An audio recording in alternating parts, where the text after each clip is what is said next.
Hey, what is going on, you ancient Arbox? So today, some more post-rotation content. Gonna be taking a look at Lugia.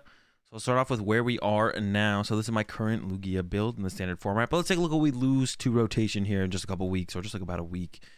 This is what we lose. We lose a lot. Our energy is gone. A lot of our attackers are gone.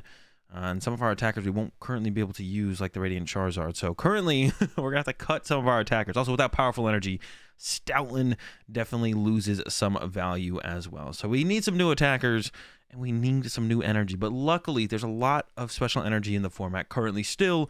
We just kind of lost the best ones with rotations. We're going to have to make do with a single strike build of Lugia now. That's right, going to a single strike build of Lugia. Now, this is something that people have tried out, like pre-rotation, because I mean, why wouldn't you give it a shot, right? You put the single strike Pokemon in there, get the single strike energy in there. You can even play the Urns of Vitality, so that's like a big potential boost to the Lugia decks that we didn't really have available to us. There was no way to recover special energy. That would have been very strong. That would have been very powerful if we had that option. If we had special charge in the format. Lugia last format would have been absurd, or I guess this format before we hit rotation. So anyways, gotta lean a little bit more on our single strike attackers. So take a look at those first. We got the Tyranitar V in here. The dark type, so we'll be able to KO stuff like Gardevoir EX. That's like the main advantage of the Tyranitar in here. It is a dark type Pokemon. Also Mew, also gonna be very strong up against the Mew matchup as well, of course. And then fighting Pokemon are pretty good, or Pokemon weak to fighting are also pretty good as well coming up. So we're gonna have stuff like Miraidon, and I don't know, Arceus decks have been popping up quite a bit recently in the newer tournaments, or the later tournaments that I've seen. The Taiwan regional championship that just happened, there's a bunch of Arceus decks that were doing pretty well in that. So we got the Stonejourner in here, of course. Only one in here right now, but you could definitely go up to two depending on kind of like what is super popular in the meta. Currently have one Stonejourner in my build, but we could definitely go to it. And I also have the Yveltal in here. A lot of builds had Drapion, but I kind of like the Yveltal a little bit more with that single strike wings for 110 damage. You get triple single strike energy on there, and you're one-hit KOing Mew VMAXs with that. So you just have to like pick up two one-hit KOs on Mew VMAXs between a Yveltal and a Tyranitar. Seems pretty good to me. The Drapion I think is still potentially good, but the Yveltal I like a little bit more, because not only can it KO something like the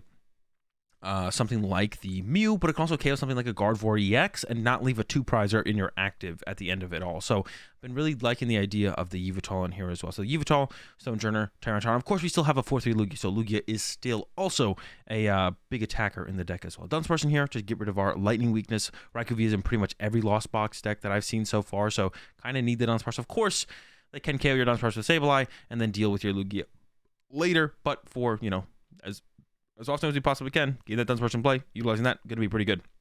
The Radiant Serena is in here because there's not really a great Radiant Pokemon. The other option that there would be the Radiant Gardevoir to reduce the damage you take from V Pokemon by -20. So that would be another solid option as well. But usually the V-Guard energy kind of keeps our Lugias out of range from getting KO'd. But Mew can still kind of get there even with the V-Guard energy. So going over to the Gardevoir could be a pretty solid option.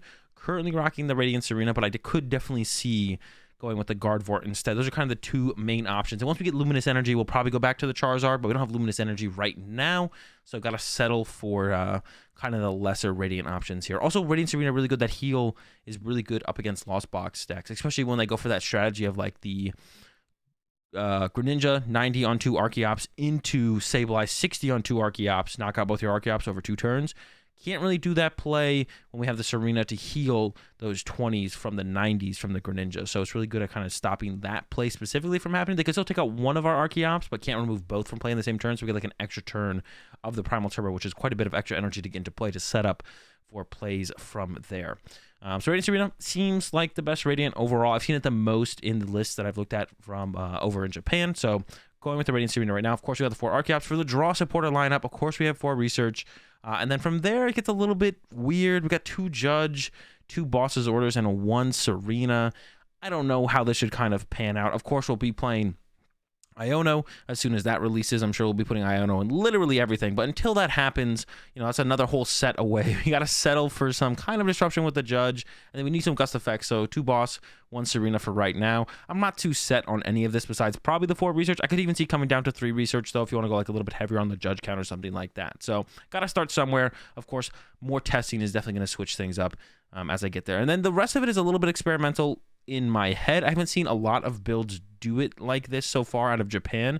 Most of them have been playing stuff like Burnett to try and help get the Archeops in the discard pile. I've gone with super heavy on the Pokemon search cards. Well, Pokemon RNG search cards, I guess I should say, because besides Ultra Ball, Great Ball, and Capturing Aroma is not guaranteeing anything. Well, I guess Capturing Aroma will probably always get us a Pokemon, but it might not be the Pokemon we want. And then for Great Ball in here as well. Great Ball is pretty good at finding your Pokemon aggressively, especially your 4-Os. And we do play 4 Archeops, 4 Lugia V. Only 3 Lugia V-Star right now, but we could definitely bump that up to 4 to increase the odds of Great Ball hitting it. But we just need to find like a decent amount of Pokemon in the first 2 turns of the game. So usually if Great Ball is hitting the V-Star, or an Archeops, it's going to be a pretty good thing to find. And of course, we have Ultra Balls to guarantee some hits. I could still see including some count of Nest Ball in here as well, though. So throughout the game, we have more ways to kind of guarantee finding our basic attackers as we need them. Like if we need a Stonejourner on the turn, don't really want to be betting on trying to hit a certain flip off a Capturing Aroma or a Great Ball hitting into our Stonejourner. So I could definitely see, putting a couple Nest Balls in here as well.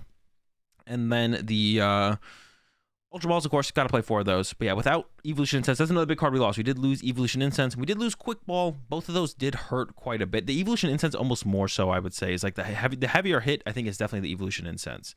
That one hurt a little bit more, I think, for sure. Can kind of get away without the Quick Ball. The Quick Ball being up to discard stuff could be pretty big as to getting the turn 2. Another thing we lost was, as far as discarding cards goes, getting those Archeops in the discard pile, we did lose Aurora Energy as well. So we got to find, it's harder to find the Archeops, and it's harder to get them into the discard pile now. So Lugia definitely lost a lot of its consistency, I would say, with pulling off the turn 2 Summoning Star, and then lost a lot of its power in the special energy that we lost. And our options for attackers are still definitely more limited, but from what I've seen, Lugia's still been doing very, very well as far as the deck goes in these big post-rotation tournaments. So I definitely think it's still going to be a top, tier 1, tier 2 deck. It's not really going anywhere. Still going to see a lot of play for sure. I mentioned the Urns of Vitality. With playing so many single strike attackers, especially that are really situational depending on the matchup, I've decided to go with a heavy Tower of Darkness build, because not only can you get rid of some of the single strike stuff as you draw into it if you don't need it, the energy, the Urns, the Tyrannotars, the Stonejourner, the Yveltal. You could also use Tower of Darkness to discard itself, and I'm just trying to see like as many cards as I possibly can as quickly as possible. That's kind of the idea of this build with like the 4 Great Ball, 4 Tower of Darkness. Just try and be really aggressive at seeing cards. At least that's the idea. Of course, like I said, haven't really tested anything yet. Just kind of working on builds, all theoretical as of right now. And then for the energy count, we lost a lot of our best energy, so we've had to make do with what's left over. Of course, it's a single strike attacking deck now, so we have the Urns to recover our 4 single strike energy. Still have a couple double turbos in here to try and be a little bit more efficient with our Tempest Dive attacks sometimes. Also really good for giving us ways to pivot between our Pokemon. A lot of our Pokemon have a lot of retreat costs now. The Serena has 2, T-Tar has 3, the Stonejourner and the Yveltal, or Yveltal has 2, Stonejourner has 3. But if we like open a Yveltal and want to attack with a Lugia turn 2, having a couple double turbos to make that a little bit more efficient and not kind of run out of energy is definitely pretty nice.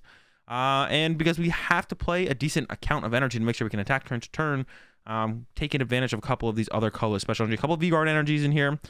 The regenerative energy I saw in a couple builds, and I thought it was like, I really like the idea of it. Of course, I don't know which matchup the regenerative energy will line up super well into, so I've included 2 of them for now, but I could definitely see these being cut for probably just heavier counts of Double Turbo, V-Guard, or the last energy that we got in here, the gift energy, which we don't have any other energies to kind of fill the void with the lack of capture energy and stuff. I think gift energy is a great option for just kind of consistently being able to see cards throughout the game. Like imagine if you attack with, I don't know, a Stonejourner and you knock out a Miraidon, and then you put, 2 single strike energy and a gift energy on it. Even if your opponent judges you on their turn, you're still going to at the very least see 7 cards going into your turn, which is like so much value to potentially have, especially when you just don't really have any other energy to kind of fill that void of, you could just throw like another V-Guard there, but that's not going to really do anything. So you may as well get some value out of gift energy. So gift energy seems super powerful in Lugia moving forward into post rotation as well. So yeah, I'm really excited to try this new build of Lugia out.